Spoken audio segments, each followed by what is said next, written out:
एक बात आपसे पूछें, कभी कभी ऐसा होता है, कभी कभी आपका बुखार नहीं उतरता,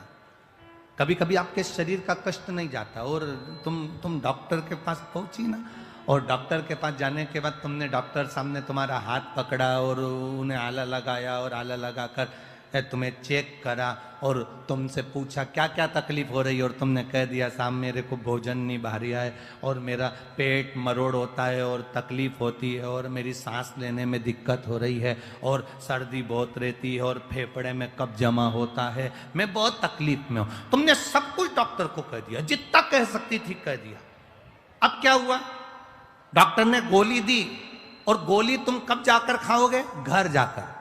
पर ईमानदारी से बोलना, गोली तुम घर पर जाकर खाओगे,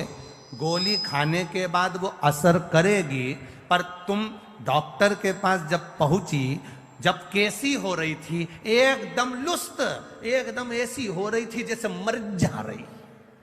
एकदम पड़ी है। और डॉक्टर के यहां पहुंची, पहुंचने के बाद उसने देखा, तुमने उसको सब बता दिया,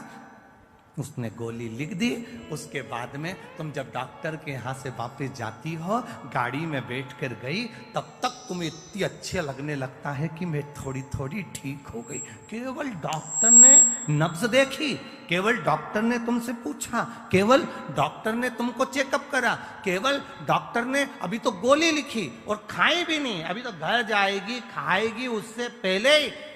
घर आते से ही 2 घंटे के अंदर तो तनाट एकदम बढ़िया हो गई। अभी तो गोली खाई नहीं, गोली तो खाना खाएगी फिर खाएगी, पर उससे पहले तो ठीक हो गई। अर्थात कारण क्या था, क्या डॉक्टर के हाथ में क्या जादू था, क्या डॉक्टर के हाथ में कोई ऐसी एनर्जी थी जिससे तू ठीक हो गई? ना ना ना, शिव पुराण कहती है डॉक्टर के पास जाकर तुमने अपने दिल का जो गुब्बार था, अंदर की जो बात थी, जो जो तकलीफ हो रही थी, वो सारी तकलीफ तुमने डॉक्टर से कह दी, कहकर तुम हल्के हो गए, इसलिए तुम ठीक हो गए। तुम अपने दिल की बात भगवान से कहकर हल्के हो जाते हो। आप अपने मन की बात, अपने हृदय की बात, अपने दिल की बात, अपने भीतर की बात परमात्मा से कहो, हल्के